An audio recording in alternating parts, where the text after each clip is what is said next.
നമസ്കാരം. Hello radio 90.8 community FM, നമ്മുടെ ശബ്ദം നമ്മുടെ radio. And welcome to the show happy home. നമ്മോടൊപ്പം ഉള്ളത് അഡ്വക്കേറ്റ് തോമസ് റൈ സാറാണ്. Sir, welcome to the show. Okay, നമുക്കറിയാം ഹാപ്പി ഹോം. നമ്മുടെ ഹോം എങ്ങനെ ഹാപ്പി ആയിരിക്കും, നമ്മുടെ കുടുംബം എങ്ങനെ നമുക്ക് ഏറ്റവും സ്പെൻഡ് ചെയ്യാൻ ഇഷ്ടമുള്ള ഒരു സ്ഥലമായി എങ്ങനെ നമ്മുടെ കുടുംബത്തെ മാറ്റാമെന്നാണ് നമ്മൾ ഈ ഒരു ഷോയിലൂടെ പ്രിയപ്പെട്ട ശ്രോതാക്കളുമായിട്ട് പങ്കുവയ്ക്കുന്നത്. അപ്പോൾ സാർ, നമ്മൾ പറഞ്ഞു ഒരു നമ്മുടെ സൊസൈറ്റിയുടെ ഏറ്റവും ബേസിക് യൂണിറ്റ് ആയിട്ടുള്ള ഫാമിലി ആരംഭിക്കുന്നു ഒരു സ്ത്രീയിൽ നിന്നും പുരുഷനിൽ നിന്നും. അപ്പോൾ നമ്മൾ വിവാഹത്തിൻ്റെ കാര്യങ്ങളൊക്കെയാണ് മുൻപത്തെ എപ്പിസോഡിൽ നമ്മൾ സംസാരിച്ചതും ചർച്ച ചെയ്തതും. അപ്പോൾ നമ്മൾ പറഞ്ഞു ഒരു മകൻ അല്ലെങ്കിൽ മകൾക്ക് വിവാഹം നോക്കുന്ന സമയത്ത് പാരൻസ് വളരെയധികം അതിൽ ഇൻവോൾവ് ചെയ്യണം. അതുപോലെ തന്നെ അവരുടെ ഒരു സപ്പോർട്ട് തീർച്ചയായിട്ടും ഉണ്ടായിരിക്കണം. ഇനി നമുക്കത് മാറ്റി വെച്ചിട്ട് ഇപ്പോൾ നമുക്കറിയാം ലവ് മാരേജ് വളരെയധികം കൂടുതലാണ്. അത് പണ്ട് കാലത്തും ഉണ്ട്, അതേസമയം ഇപ്പോൾ സാഹചര്യങ്ങൾ വളരെ കൂടുതലാണ്. ഇപ്പോൾ എന്നും ഒരാളെ കാണണമെന്നില്ല. നമുക്ക് സോഷ്യൽ മീഡിയയിലൂടെ ആണെങ്കിലും എവിടെ ഇരിക്കുന്ന ആളെ വേണമെങ്കിൽ നമുക്ക് പെട്ടെന്ന് കണക്ട് ചെയ്യാനായിട്ട് സാധിക്കും. അതുകൊണ്ട് തന്നെ ഇത്തരത്തിലുള്ള പ്രണയ വിവാഹങ്ങൾ വളരെയധികം കൂടുതലാണ്. ആ ഒരു ലവ് മാരേജിൽ വരാൻ സാധ്യതയുള്ള പ്രശ്നങ്ങൾ, അതിന്റെ ഗുണങ്ങൾ, ദോഷങ്ങൾ എന്തൊക്കെയാണ്? ഇപ്പൊ ആശ ഇപ്പോൾ സൂചിപ്പിച്ചല്ലോ, ലവ് മാരേജ് വിവാഹത്തിന് മുൻപ് മാത്രം ആ ലവ്, അതിനുശേഷം ലവ് നഷ്ടപ്പെടുന്ന സാഹചര്യം പല കുടുംബങ്ങളിലും കാണുന്നുണ്ട്. ഇപ്പൊ വിവാഹം കഴിഞ്ഞ് കുറച്ചു കാലം ഭംഗിയായിട്ടൊക്കെ ജീവിച്ചു, അതിനുശേഷം പരസ്പരം മിണ്ടാതെ വീടിനുള്ളിൽ കഴിയുന്ന ഭാര്യാഭർത്താക്കന്മാര്, അപ്പനമ്മമാര്, സഹോദരങ്ങള്, കുടുംബത്തിൽ നിശബ്ദത. നേരത്തെ ആശ പറഞ്ഞ പോലെ ഏറ്റവും കൂടുതൽ സമയം ചെലവഴിക്കാൻ എൻ്റെ വീട്ടിൽ എനിക്ക് സാധിക്കണം എന്നുള്ള ആ ഒരു ചിന്തയിൽ നിന്നും മാറി വീട്ടിൽ ഉറങ്ങാൻ മാത്രം വരുന്ന ഒരു രീതിയിലേക്ക് കാര്യങ്ങളെ മാറിക്കൊണ്ടിരിക്കുന്ന, ബെഡ്റൂമുകളിൽ കൂടുതൽ സമയം സ്പെൻഡ് ചെയ്യുന്ന ഒരു രീതിയിലേക്ക് നമ്മൾ എങ്ങനെ മാറി വരാൻ പറ്റും? നമ്മുടെ സ്വയം ചുരുങ്ങുന്നതിന് പകരം മറ്റുള്ളവരിലേക്ക് കൂടി നമ്മളെ പകർന്നു കൊടുക്കാൻ എങ്ങനെ സാധിക്കാൻ പറ്റും?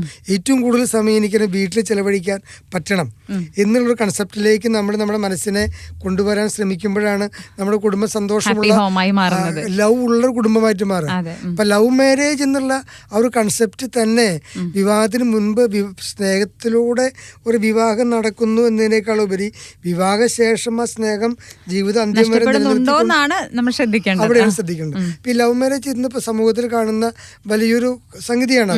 ഒരുപാട് കുടുംബങ്ങളിൽ അങ്ങനെ ലവ് മാരേജ് സംഭവിക്കുന്നുണ്ട്. ഇപ്പൊ കുട്ടികളൊക്കെ വിദേശത്ത് പോയി പഠിക്കുന്നു, മറ്റ് സംസ്ഥാനങ്ങളിൽ പോയി പഠിക്കുന്നു, ഒരുമിച്ച് യാത്ര ചെയ്യുന്നു. അപ്പൊ അങ്ങനെ പരസ്പരം കുറെ കാലം അവരുമായി അടുത്ത് ഇടപഴകിയൊക്കെ പോയി കുറച്ചു കാലം കഴിയുമ്പോൾ ഈ വ്യക്തിയാണ് എൻ്റെ ജീവിത പങ്കാളിയായിട്ട് വരാനായിട്ട് ഞാൻ ആഗ്രഹിക്കുന്നത് എന്നൊരു ചിന്ത ഒരു വ്യക്തിയിൽ ഉടലെടുക്കുകയും ആ വ്യക്തിയുമായി കൂടുതൽ അടുപ്പമുണ്ടാകുകയും ചെയ്ത് സ്നേഹബന്ധത്തിലേക്ക് ആ ബന്ധം വളർന്ന് അതൊരു വിവാഹത്തിലേക്ക് എത്താൻ തക്ക രീതിയിൽ ഡെവലപ്പ് ചെയ്ത് മാറുന്നു. ലവ് മാരേജിൻ്റെ ഒരു കൺസെപ്റ്റ് അങ്ങനെയാണല്ലോ.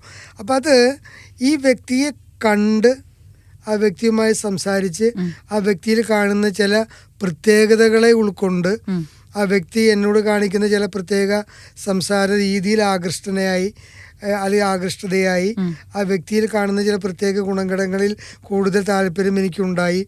അങ്ങനെ ഞാൻ ആ വ്യക്തിയുടെ ചില പ്രത്യേക കാര്യങ്ങളിൽ മാത്രം ആകർഷമുള്ള വ്യക്തിയായിട്ട് മാറിയിട്ട് ഞാൻ ആ വ്യക്തിയെ സ്നേഹിക്കുകയാണ്. ഉദാഹരണത്തിന് എവിടേക്കെങ്കിലും ഞാൻ ഈ വ്യക്തിയുമായിട്ട് ഒരുമിച്ച് യാത്ര ചെയ്യുകയാണ്.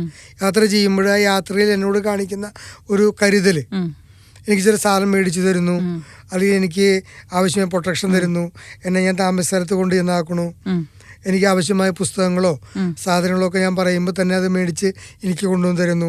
പലപ്പോഴും അതിന് പൈസ വാങ്ങിക്കുന്നില്ല. അത് എന്നോട് ഒരുപാട് കൺസേൺ ഉള്ളൊരു വ്യക്തി. അപ്പം അങ്ങനെ കാണുമ്പോൾ ഞാൻ ചിന്തിക്കുകയാണ്, ഈ വ്യക്തിയാണ് എൻ്റെ ജീവിത പങ്കാളി. ഇവൻ എൻ്റെ ജീവിത പങ്കാളി അല്ലെങ്കിൽ ഇവളെൻ്റെ ജീവിത പങ്കാളിയായാൽ ജീവിതം സന്തോഷകരമായിട്ട് മുന്നോട്ട് പോകും.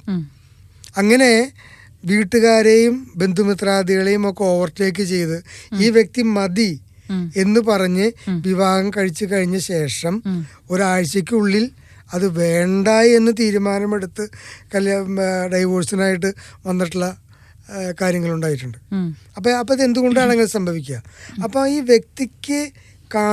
വ്യക്തിയിൽ കാണുന്ന ചില ബാഹ്യമായിട്ടുള്ള ചേഷ്ടകളോ രൂപഭംഗിയോ സംസാരത്തിലുള്ള പ്രത്യേകതകളോ അല്ലെങ്കിൽ എന്നോട് കാണിക്കുന്ന ചില കരുതലുകളോ എന്നതിനേക്കാൾ ഉപരി എൻ്റെ ജീവിത പങ്കാളിയാകാൻ തക്ക രീതിയിലുള്ള ക്വാളിറ്റി ഈ വ്യക്തിയിൽ ഉണ്ടോ എന്ന് അസസ് ചെയ്യാനായിട്ട് ഈ വ്യക്തിക്ക് പറ്റുന്നില്ല. ഓപ്പോസിറ്റ് സെക്സിനോട് തോന്നുന്ന ഒരു ആകർഷണം, ആ ആകർഷണത്തിൽ പെട്ടുപോവുകയാണ്.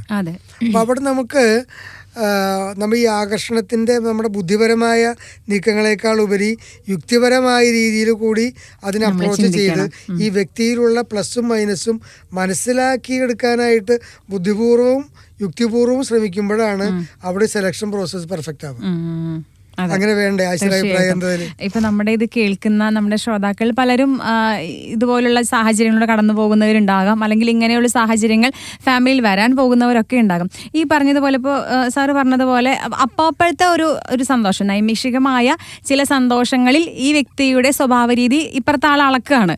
ഓക്കെ, ഞാൻ ഇപ്പോൾ ഇന്നൊരു കാര്യം ആഗ്രഹിച്ചത് അവിടെ പോയിട്ട് നമ്മൾ പറയില്ല, ഇതാ അമ്പിളിമാമനെ പിടിച്ചു തരാൻ പറയുന്നു, അല്ലെങ്കിൽ ഇതാ അറ്റത്തുനിന്ന് ഒരു പൂ പൊട്ടിച്ച് തരാൻ പറയുന്നൊക്കെ പറയുമ്പോൾ അത്തരം കാര്യങ്ങളൊക്കെ ചെയ്യുമ്പോൾ നമുക്ക് ഓക്കെ, ഇയാൾ എനിക്ക് പെർഫെക്റ്റ് ആണ്, അല്ലെങ്കിൽ ഞാൻ പറയുന്ന കാര്യങ്ങളെല്ലാം സാധിപ്പിച്ച് തരുന്നുണ്ട്. പക്ഷെ അതൊരു സുഹൃത്ത് എന്ന നിലയിലാണ്, അല്ലെങ്കിൽ അതൊരു സൗഹൃദത്തിൻ്റെ ഒരു സർക്കിളിൽ നിന്നുകൊണ്ടാണ് അത് ചെയ്യുന്നത്. അതേസമയം വിവാഹം കഴിഞ്ഞാൽ ഒരു ഭാര്യ ആഗ്രഹിക്കുന്ന ഒരു ഭർത്താവ് എൻ്റർലി ഡിഫറെൻ്റ് ആണ്, ഇങ്ങനെ ഒരു വ്യക്തിയേ അല്ല. അതുമാത്രമല്ല, അതുവരെ ഇപ്പോൾ ഒരു സുഹൃത്താണെങ്കിലും ഒക്കെ എൻ്റെ കാര്യങ്ങൾ ചെയ്താൽ മതി. മേ ബി നമ്മൾ വിവാഹം കഴിയുമ്പോൾ നമ്മുടെ ഫാമിലീനെ കൂടെ ചിലപ്പോൾ സപ്പോർട്ട് ചെയ്യേണ്ടി വരും നമ്മുടെ പാർട്ട്ണർ, ചിലപ്പോൾ അദ്ദേഹത്തിൻ്റെ ഫാമിലിനെ നമ്മൾ സപ്പോർട്ട് ചെയ്യേണ്ടതായിട്ട് വരും. അപ്പോൾ ഈ ഒരു റിയാലിറ്റിയിലേക്ക് വരുമ്പോൾ ഈ വ്യക്തി അല്ല അന്ന് ആ ആളെന്ന് നമുക്ക് പറയാൻ സാധിക്കില്ല. കാരണം ഈ വ്യക്തിയും ആദ്യമായിട്ടാണ് ഇങ്ങനെ ഒരു റിയാലിറ്റിയിലേക്ക് വരുന്നത്. അദ്ദേഹത്തിൻ്റെ ഫാമിലി എന്ന കൺസെപ്റ്റ് അദ്ദേഹത്തിൻ്റെ വ്യത്യാസമായിരിക്കും. അപ്പോൾ അതുകൊണ്ട് തന്നെ ഇങ്ങനെ ചെറിയ കാര്യങ്ങളിൽ നിങ്ങൾ മെഷർ ചെയ്യാതെ അത് ഒന്നുകൂടെ, അല്ലെങ്കിൽ ജീവിതാനുഭവങ്ങളുള്ളവരോട് അല്ലെങ്കിൽ പാരൻസിനോട് തന്നെ നമുക്ക് ചോദിക്കാം, ഇന്നെന്നെ പോലെയാണ് ഇദ്ദേഹം, ഇത് എന്താണ്, ഞാൻ വിവാഹമായിട്ട് മുന്നോട്ട് പോകണോ, അതല്ലെങ്കിൽ ഞാൻ ഇതിവിടെ വെച്ചിട്ട് അവസാനിപ്പിക്കണോ എന്ന് തീർച്ചയായിട്ടും നിങ്ങൾക്ക് അന്വേഷിക്കാവുന്നതാണ്. തീർച്ചയായിട്ടും അതിനെക്കുറിച്ച് ബോധവാന്മാരാകണം. അതിനേക്കാൾ ഉപരി ഈ ഞാനൊരു വ്യക്തിയുമായിട്ട് സ്നേഹബന്ധത്തിൽ ഏർപ്പെടുമ്പോൾ ആ വ്യക്തിയിൽ മാത്രം ഒതുങ്ങുന്നതല്ല ഞാനും ആ വ്യക്തിയും തമ്മിലുള്ള വിവാഹബന്ധം. ആ വ്യക്തിയുടെ കുടുംബമുണ്ട്, അവിടുത്തെ അന്തരീക്ഷം എങ്ങനെയാണ്, ആ കുടുംബത്തിൽ ഈ വ്യക്തി എങ്ങനെയാണ്, ആ കുടുംബത്തിൽ ഈ വ്യക്തിക്ക് എത്രത്തോളം സ്വാധീനമുണ്ട്, അവിടെ ഞാൻ ചെന്ന് കഴിഞ്ഞാൽ എന്നെ അവരെങ്ങനെ ആക്സെപ്റ്റ് ചെയ്യും, അത്തരം കാര്യങ്ങൾ ഈ വ്യക്തിനെ എൻ്റെ കുടുംബം എങ്ങനെ ആക്സെപ്റ്റ് ചെയ്യും. അപ്പോൾ ആ വ്യക്തിയുടെ ജീവിത സാഹചര്യങ്ങളിലൂടെ വളർന്നു വന്നൊരു വ്യക്തിയാണ് ഇദ്ദേഹം. അത് സ്വാധീനം ചെലുത്തിയിട്ടുണ്ടോ, ഏതെല്ലാം രീതിയിൽ അദ്ദേഹത്തിൻ്റെ സ്വഭാവങ്ങളെ എനിക്ക് ആക്സെപ്റ്റബിൾ ആക്കി എനിക്ക് തോന്നുന്നു, അതിനേക്കാൾ ഉപരിയുള്ള സ്വഭാവ രീതികൾ ഈ വ്യക്തിയിലുണ്ടോ, ഇതൊക്കെ മനസ്സിലാക്കാതെ ഒരു ബാഹ്യമായ ചില കാര്യങ്ങളിൽ മാത്രം ഒതുങ്ങി നിന്നുകൊണ്ട് ഈ വ്യക്തി എന്റെ ജീവിത പങ്കാളിയാകാൻ സൂട്ടബിൾ ആണ് എന്ന് എനിക്ക് തോന്നി, അതിൽ പിന്നെ വാശി പിടിക്കുകയാണ്, എനിക്ക് ഇയാളെ മതി, അല്ലെങ്കിൽ എനിക്ക് ഇവളെ മതി. അവിടെയാണ് തെറ്റ് പറ്റാൻ സാധ്യത. എല്ലാത്തിനും നമ്മൾ അങ്ങനെ സംഭവിക്കുമെന്നല്ല. എക്സെപ്ഷണലായിട്ട് പലപ്പോഴും സ്നേഹബന്ധത്തിൽ നടന്ന കല്യാണങ്ങളൊക്കെ ജീവിതകാലം മുഴുവനും എനിക്ക് തന്നെ അറിയാം. എൻ്റെ ചില സുഹൃത്തുക്കൾ ഒരുപാട് വർഷങ്ങളായി അവർക്ക് അപ്പാപ്പനും അമ്മാമ്മയെ ലവ് മാരേജാ, ഇന്റർകാസ്റ്റ് മാരേജ്, അവരൊക്കെ സന്തോഷമായിട്ട് ജീവിക്കുന്നുണ്ട്. അന്ന് കാലത്ത് ഒരുപാട് കോളിളക്കങ്ങൾ ഉണ്ടാക്കിയ വിവാഹങ്ങളാ. അന്നിപ്പോ പണ്ട് കാലത്ത് ഇന്റർകാസ്റ്റ് മാരേജ് എന്ന് പറഞ്ഞാൽ നമുക്ക് വളരെ സംഘർഷാവസ്ഥയാണ്, വളരെ വിരളമാണ്. അപ്പൊ അവിടെയും ജീവിതം വിജയകരമാക്കി മുന്നോട്ട് കൊണ്ടുപോയിട്ടുള്ള അനേകം പേരെ എനിക്കറിയാം. അപ്പൊ അവരിലൊക്കെ ഈ ലവ് എന്ന് പറയുന്ന കാര്യം വിവാഹത്തിന് മുൻപ് എന്നതിനേക്കാൾ ഉപരി വിവാഹശേഷം ആ സ്നേഹം അവരിൽ ഉറച്ചു നിൽക്കാനായിട്ട് സാധിക്കുന്നു. പിന്നെ എനിക്ക് തോന്നുന്നു സാർ, പണ്ട് കാലത്താണെങ്കിലും നമുക്ക് ഫേക്ക് വളരെ കുറവാണ് അല്ലേ. നമുക്കൊരു ഐഡന്റിറ്റി വേണമെങ്കിൽ ഉണ്ടാക്കിയെടുക്കാം. നമ്മൾ കുറച്ച് ഫോട്ടോസൊക്കെ എവിടെയെങ്കിലൊക്കെ പോയി നമ്മളൊരു എന്തെങ്കിലും ഒരു ചുമ്മാ ഒരു ഓഫീസ് സെറ്റപ്പ് ഒക്കെ കാണിച്ച് ഞാൻ ഇന്ന ഓഫീസ് കമ്പനിയുടെ CEO ആണ്, അല്ലെങ്കിൽ ഇന്നതൊക്കെ നമ്മൾ ഫേസ്ബുക്കിലോ ഇൻസ്റ്റഗ്രാമിലോ ഇട്ട് കഴിഞ്ഞാൽ ഇദ്ദേഹത്തിന് നമ്മൾ ഓട്ടോമാറ്റിക്കായിട്ട് നമ്മുടെ മനസ്സിൽ ഇയാൾക്കൊരു ഐഡന്റിറ്റി ഉണ്ടാക്കി വെക്കണം. അതെ, അവിടെ ഭയങ്കര അടിച്ചുപൊളിയാണ്, എപ്പോഴും ടൂറാണ്, ട്രിപ്പാണെന്നൊക്കെ ഒരു ഫേക്ക് എന്നൊരു രീതി പോലും നമ്മൾ ഇപ്പോഴാണ് കേട്ടു തുടങ്ങുന്നത്. അന്ന് കാലത്ത് നമ്മൾ എന്താണോ കാണുന്നത് അതാണ് റിയാലിറ്റി. അത് തന്നെയാണ് വിവാഹത്തിന് ശേഷവും നമ്മൾ കാണുന്നത്.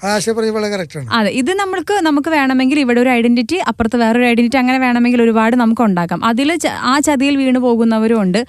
അതുപോലെ തന്നെ ഇപ്പോൾ പ്രണയം വളരെ മനോഹരമാണ്, എന്തിനോടും പ്രണയം തോന്നാം. പ്രണയത്തെ വളരെ മനോഹരമായി എഴുതി വെച്ചിട്ടുള്ള എത്രയോ വ്യക്തികൾ ഇവിടെ നിന്നും പോയിട്ടുണ്ട്. അപ്പം അതിലൊക്കെ നമ്മൾ കാണും ഈ വ്യക്തി ജീവിതകാലം മുഴുവൻ ഈ വ്യക്തി മതി, അല്ലെങ്കിൽ വൈകുന്നേരം വരെ ഇദ്ദേഹത്തിനെ കണ്ടാൽ മതി എന്നൊക്കെ തോന്നും. പക്ഷെ man is A social animal. നമ്മൾ വിവാഹം കഴിഞ്ഞാൽ ഈ വ്യക്തിയെ തന്നെ രാവിലെ തൊട്ട് വൈകുന്നേരം വരെ നമ്മുടെ മുന്നിൽ ഇരുന്ന് കഴിഞ്ഞാൽ വിവാഹം കഴിയുമ്പോൾ നമുക്കതൊരു നമുക്കതൊരു മടുപ്പായിട്ട് തോന്നും. മാത്രമല്ല നമ്മളോടൊപ്പം നമ്മുടെ ഫ്രണ്ട്സുണ്ട്, അദ്ദേഹത്തിൻ്റെ ഫ്രണ്ട്സുണ്ട്, നമ്മുടെ ഫാമിലിയുണ്ട്, അവരുടെ ഫാമിലിയുണ്ട്. ഇതൊക്കെ ചേരുന്ന ഒരു ക്രൗഡ് എപ്പോഴും നമ്മോടൊപ്പം ഉണ്ട്.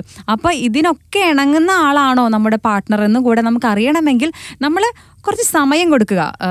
ചിലപ്പോഴൊക്കെ നമ്മുടെ ഒരു പ്രൊഫഷനിൽ ഇതുപോലെയുള്ള ഡിവോഴ്സിനൊക്കെ വരുന്ന സമയത്ത് എത്ര നാളായി പരിചയപ്പെട്ടിട്ടാണ് കല്യാണം കഴിച്ചെന്ന് വയ്ക്കുമ്പോൾ 3 മാസം 6 മാസം എന്നുള്ള ചെറിയ കാലയളവുകളാണ് നമ്മൾ കാണുന്നത്. അങ്ങനെയെങ്കിൽ നിങ്ങൾ തീർച്ചയായിട്ടും ഒരു സമയം കൊടുക്കുക. അത് വർഷങ്ങളാവാം, മേ ബി ആ സമയം കൊടുക്കുക. അതിനുള്ളിൽ തീർച്ചയായിട്ടും ആ വ്യക്തിയുടെ ക്യാരക്ടർ നമുക്ക് അറിയാൻ സാധിക്കും. അതല്ല എങ്കിൽ അത് അവിടെ വെച്ചിട്ട് സ്റ്റോപ്പ് ചെയ്താൽ ഒരു പക്ഷേ നമുക്ക് ഈ വരും വരായികകളുടെ ഒരു ഗൗരവം നമുക്ക് ഒരു പക്ഷേ കുറയ്ക്കാൻ സാധിക്കും. ഒരു ലവ് മാരേജ് കഴിഞ്ഞിട്ട് 1 മാസം കഴിഞ്ഞ് കല്യാണം കഴിഞ്ഞ് നിർബന്ധിച്ച് മാതാപിതാക്കളുടെ നിർബന്ധം കൊണ്ട് ഈ മകൻ്റെ നിർബന്ധം കൊണ്ട് കല്യാണം കഴിപ്പിച്ചു കൊടുത്തു. മാതാപിതാക്കളുടെ അഭിപ്രായത്തിന് അവിടെ വലിയ വിലയൊന്നും കൽപ്പിക്കാൻ സാധിച്ചില്ല. കാരണം അവർ വളരെ വിദ്യാഭ്യാസം കുറഞ്ഞ കർഷകരായ പേരൻസാണ്. ഇവനാണെങ്കിൽ ഉന്നത വിദ്യാഭ്യാസം നേടിയുള്ള അവൻ പറയുന്ന മാതാപിതാക്കൾ കേട്ടാൽ മതി. ഇവന്റെ ചെലവിലാണ് അവർ കഴിയണത്. അപ്പം അങ്ങനെ കല്യാണം കഴിച്ച് 1 മാസം കഴിഞ്ഞപ്പോഴേക്കും ഈ പെൺകുട്ടിയെക്കുറിച്ചുള്ള അവൻ്റെ എല്ലാ ധാരണകളും മാറി മറിഞ്ഞു. ഇവൻ വിചാരിച്ചൊരു വ്യക്തിയേ അല്ല, എൻ്റെ ഡിഫറെൻ്റ് ആണ്. പറഞ്ഞു ഇനി ഇത് മുന്നോട്ട് കൊണ്ടുപോകാൻ പറ്റില്ല. അപ്പോൾ ആ ലവ് മാരേജ് എന്ന് പറയുന്ന പ്രേമ വിവാഹം എന്ന് പറയുന്ന കാര്യത്തിലും ഒരുപാട് കാര്യങ്ങൾ നമ്മൾ ശ്രദ്ധിക്കേണ്ടതായിട്ടുണ്ട്.